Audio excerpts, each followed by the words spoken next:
Yo, what's up guys? Do you want like hard shakes or something in your edit? So I'm going to show you how to get it, okay? So first of all, you guys need oblique blur if you want a shake like this, okay?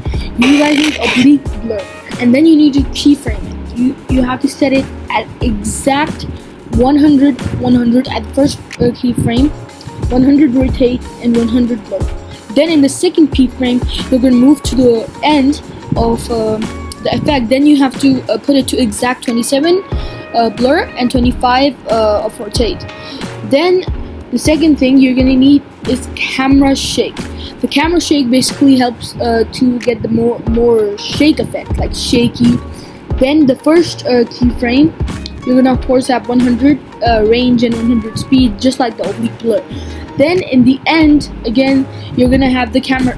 You're gonna have to put it down, but this time you have to do it 58 range and 55 speed, and you have to put the exact same stats for it. Then you'll get some shakes like this. Yes, but that's not the only part. You also have to add an animation.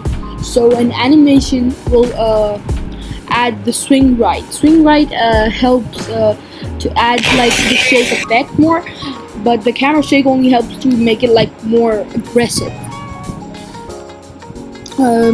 So basically that's it for the video, and goodbye. See you later, hopefully.